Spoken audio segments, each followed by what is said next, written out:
Hi Sagar, what is sudden surprise? Yes, this is sudden surprise to me also. Hi friends, welcome to our channel again. So போன வீடியோவுக்கு அதாவது நம்மளோட comeback வீடியோவுக்கு நீங்கள் கொடுத்த ஆதரவுக்கு ரொம்ப ரொம்ப நன்றி. இந்த வீடியோவில் நம்ம என்ன பார்க்க போகிறோம்னா மீம் கிரியேட்டர்ஸ் ஸ்கேம் அப்படிங்கிற ஒரு விஷயத்தை பற்றி தான் பார்க்க போகிறோம்.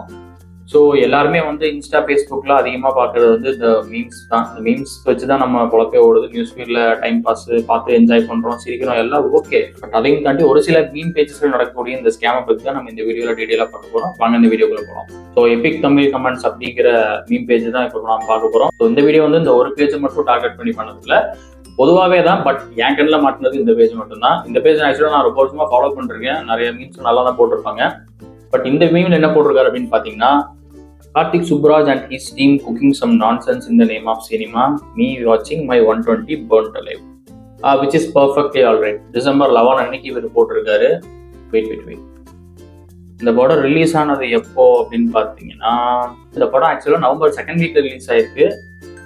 டிசம்பர் 8 வந்து ஓடிடிலே ரிலீஸ் ஆயிடுச்சு. ஓகேவா? ஸோ இந்த படத்தை வந்து நம்மால் ஒரு மாதம் கழிச்சு ஓடிடி ரிலீஸ்க்கு அப்புறமும் 120 ரூபா கொடுத்து தேட்டர்ல பார்த்து இந்த படம் பிடிக்கல அப்படின்னு இந்த மீமை போட்டிருக்காரு.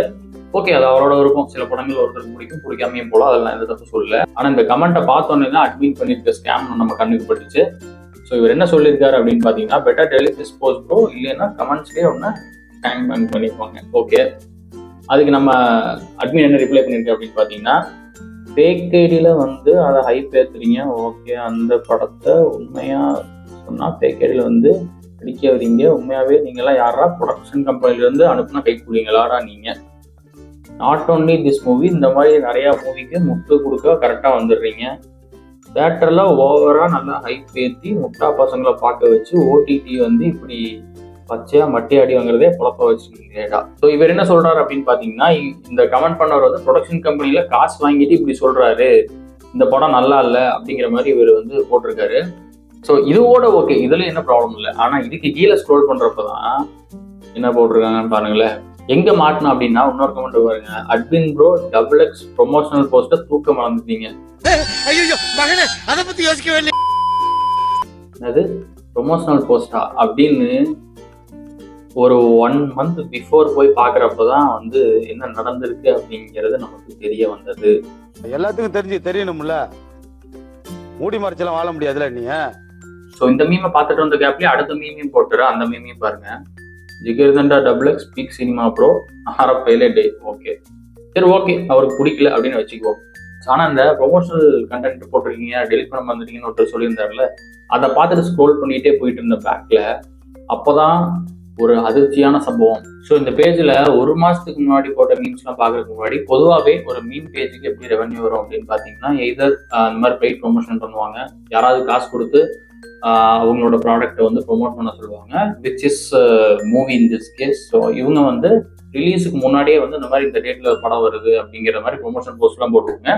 இல்லைன்னா வந்து ஸ்டோரி ப்ரொமோஷன் பண்ணுவாங்க, அவங்களோட ஸ்டோரியில வந்து ப்ரொமோட் பண்ணுவாங்க. இல்லைன்னா வந்து கொலாபரேட் பண்ணுவாங்க. ஸோ இந்த மாதிரி 3 டைப்ஸ்ல தான் வந்து மெயினான இன்கமே வருது. இது போக அஃபிலியேட் லிங்க் அந்த மாதிரிலாம் கொடுத்து கூட பண்ணுவாங்க. But main source of income அப்படின்னு பார்த்தீங்கன்னா இந்த பெய்ட் ப்ரொமோஷன் தான். பட் இந்த பெய்ட் ப்ரொமோஷன் பண்றதுல வந்து ஒரு தப்பு கிடையாது. பிகாஸ் அவங்களும் வந்து டைம் ஸ்பெண்ட் பண்றாங்க, மீம் கிரியேட் பண்றாங்க, அக்கௌண்ட் மெயின்டைன் பண்றாங்க. ஸோ அதுக்கான ஒரு ரெவன்யூ எடுக்கிற விதமா தான் அந்த பெய்ட் ப்ரொமோஷன் இருக்கு. ஸோ அதுல எந்த தப்புமே கிடையாது. பட் இங்க என்ன பிரச்சனை அப்படின்னா, ஒரு மாசத்துக்கு முன்னாடி இதே ஜிகர்தண்டா படத்துக்கு என்னென்ன போட்டிருக்காரு அப்படின்னு பாருங்க. ஸோ இது வந்து first meme. November 5 jigarthanda XX in cinemas worldwide in 5 days. Okay, இது வந்து ரெண்டாவது மீம். எப்போ? November 6 அடுத்த நாளே jigarthanda XX from November 10 Quentin Tarantino fanboy. Okay, இது மூணாவது மீம். இது எப்போ அப்படின்னு பார்த்தோம்னா, இது November 7 அதுக்கு அடுத்த நாள். ஸோ இதுல என்ன போட்டிருக்காருன்னு பார்த்தீங்கன்னா, ஒரு சினிமேட்டிக் மாஸ்டர் பீஸை பார்க்க போறோம். ஃபைன். அடுத்து November 8 இது அதுக்கு அடுத்த நாள். சனா while composing BGM for this movie. Okay, படம் நல்லா இருக்கு, சினிமாட்டிக் எக்ஸ்பீரியன்ஸ், பிஜிஎம் முதல் கொண்டு பெய்ட் ப்ரொமோஷன் பண்ணி செம்மையா கூன்னு கூவி வச்சிருக்காரு.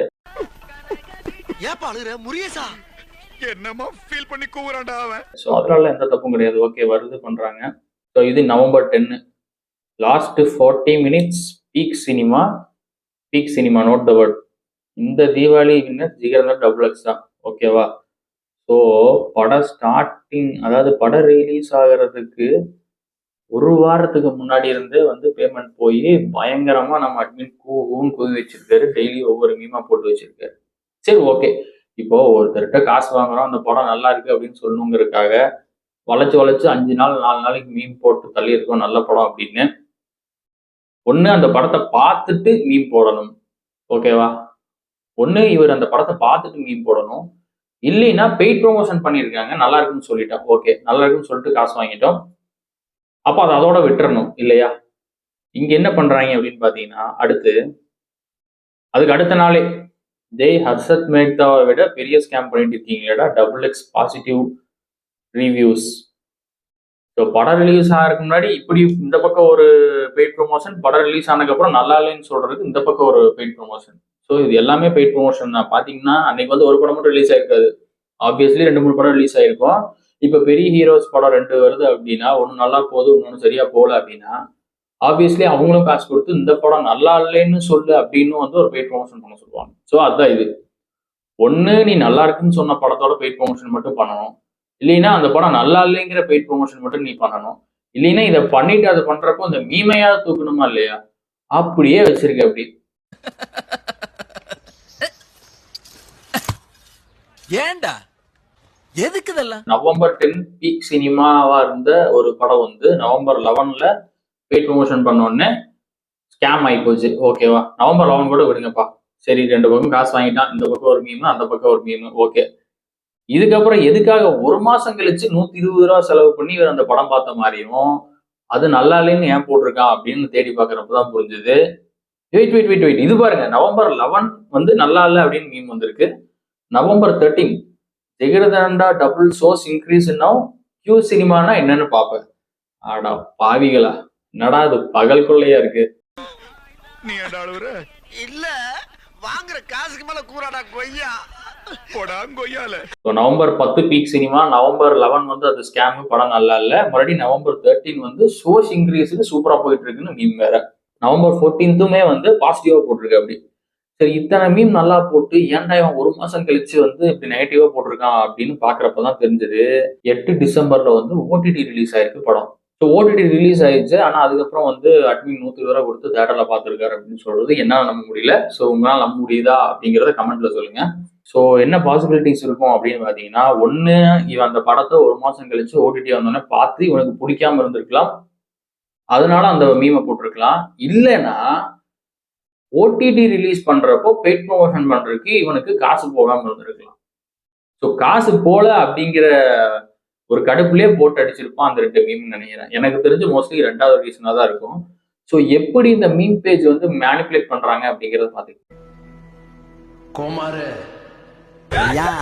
இந்த மாதிரி உனக்கு படம் நல்லா இருந்தாலும் அடிப்பேன், நல்லா இல்லைனாலும் அடிப்பேன், காசு கொடுத்தாலும் அடிப்பேன், குடிக்கலினாலும் அடிப்பேன் அப்படின்ட்டு எப்படிலாம் மேனிபுலேட் பண்ணி அமௌண்ட்டை பார்க்க முடியுமோ அந்த மாதிரிதான் சில பேஜஸ் பண்ணிட்டு இருக்காங்க. இதான் உண்மை. ஸோ இதனால என்ன நடக்கும் அப்படின்னு பாத்தீங்கன்னா, இவங்க ஃபாலோவர்ஸ்க்கு உண்மையாவே இல்லை. ஃபாலோவர்ஸ்க்கு உண்மை இல்லைன்னா பரவாயில்லைங்க. ஒண்ணு நல்லா இருக்குன்னு காசு வாங்கிட்டு போட்டு அதோட நிறுத்தணும், இல்லைன்னா படம் மொக்கையா இருக்குன்னு சொல்லி காசு வாங்கிட்டு அதோட நிறுத்திக்கணும். ஏண்டா இங்கிட்டும் நல்லா வாங்குறீங்க, அங்கிட்டும் வாங்குறீங்க, நல்லா இருக்கேடா அந்த பிசினஸ் அப்படிங்கிற மாதிரிதான் எனக்கு தோணுச்சு. ஸோ இது ஒரு மிகப்பெரிய பிரச்சனையா அப்படின்னு கேட்டா கிடையாது. ஆப்வியஸ்லி எல்லாம் கமெண்ட்ல பார்த்து கழுவி ஊத்துவாங்க. இல்ல சில பேர் ஏமாறவும் செய்வான். திடீர்னு ஏதாவது ஒரே ஒரு மீம் பார்த்துட்டு, சப்போஸ் அந்த படம் உண்மையாலுமே வந்து ஆவரேஜா இருக்குன்னா இவன் நல்லா இருக்குன்னு சொல்லி போய் இப்போ தேட்டர்ல பார்த்து ஏமாறுவான். இல்லைன்னா நல்லா இருக்க படத்தை கூட சில டைம் என்ன பண்றாங்கன்னா நல்லா இல்லை அப்படின்னு போட்டு அந்த படத்தை வந்து நிறைய பேர் பார்க்க விடாம கூட செய்யலாம். ஸோ எப்படி வேணா இது போகலாம். பட் இதோட படத்தோட பெய்ட் ப்ரொமோஷன் இல்ல ப்ராடக்டோட பெய்ட் ப்ரொமோஷன் இருக்கிற வரையும் மிகப்பெரிய பிரச்சனை கிடையாது. ஆனா எங்க பிரச்சனை அப்படின்னு பாத்தீங்கன்னா, இப்ப சமீபத்துல வந்து சென்னை ஃபிளக்ஸ்லயே 2வது நாள் 3வது நாளே வந்து ஒரு சில ஏரியாஸ் எல்லாம் மென்ஷன் பண்ணி இங்க வந்து எல்லாமே கிளீன் பண்ணிட்டாங்க, இங்க எந்த பிரச்சனையும் இல்லை, போட் சர்வீஸ் போயிடுச்சு, ஃபுட்டு போயிடுச்சு, அவங்களுக்கு ஹெல்ப் போயிடுச்சு அப்படின்னு எல்லாமே உருட்டிட்டு இருந்தாங்க. நாங்க கூட ஃபர்ஸ்ட் பார்த்துட்டு ஓகே பரவாயில்ல உண்மையாலுமே ரெடி ஆயிடுச்சு போல அப்படின்ட்டு சென்னையில இருக்க என்னோட ஃப்ரெண்ட்ஸுக்கு ஃபோன் பண்ணி கேட்கறப்பதான் தெரிஞ்சது அங்க எதுவுமே சரியாகல. ஒரு சில ஏரியாஸ்ல தான் ரெடி ஆயிருக்கு. இவங்க சொல்ற மாதிரி, இவங்க கிளைம் பண்ற மாதிரி மெஜாரிட்டியான ஏரியால இன்னும் அந்த ப்ராப்ளம்ஸ் இருந்துட்டே தான் இருந்திருக்கு. ஸோ இந்த மாதிரி கிரிட்டிக்கலான டைம்ல கூட இவங்க ப்ரைஸ் ப்ரொமோஷன் பண்றதால என்ன பிரச்சனை அப்படின்னு பாத்தீங்கன்னா, உண்மையாலுமே ஹெல்ப் கிடைக்க வேண்டிய ஏரியால கூட இப்ப நம்மள மாதிரி மற்ற டிஸ்ட்ரிக்ட்ல இருந்து பார்க்கலாம் நினைப்பான். இப்ப எனக்கு ஃப்ரெண்ட்ஸ் இருந்தாங்க, நான் ஃபோன் பண்ணி கேட்டேன் உண்மையான விஷயம் என்ன அப்படிங்கிறது நமக்கு தெரிஞ்சது. பட் எல்லாருக்குமே அப்படி இருக்கணும் அப்படின்னு அவசியம் இல்லை. எல்லாருக்குமே அந்த மாதிரி ஏரியால ஃப்ரெண்ட்ஸ் இருப்பாங்களா அப்படின்னு தெரியாது. ஸோ 2015 என்னாச்சுன்னு பாத்தீங்கன்னா எல்லா டிஸ்ட்ரிக்ட்ல இருந்துமே செட் ஆஃப் பீப்புள்ஸ் வந்து ஃபுட்டு, கிளாத்ஸ் அந்த மாதிரிலாம் அனுப்பிட்டே இருந்தாங்க. பட் இந்த மாதிரி பண்றப்ப என்ன ஆகும் அப்படின்னு பாத்தீங்கன்னா உண்மையாலுமே அந்த ஏரியா வந்து நார்மல் ஆயிடுச்சு, ரெக்கவர் ஆயிடுச்சுன்னு நினைச்சிட்டு அங்க கிடைக்க வேண்டிய ஹெல்ப் கூட வந்து சரியா போய் சேராம நிறைய அவதிப்பட்டிருக்காங்க அப்படிங்கிறத உண்மை. So this is how some of the meme pages scams their followers are Instagram users like you and me.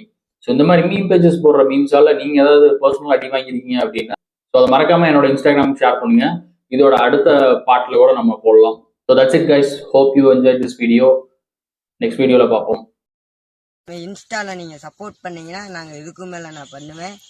நெஞ்சுக்குள்ள வருவேன். இப்ப பாருங்க மறுபடி வந்துட்டாரியா என் ஐயாண்டுவீங்க. ரைட்டா?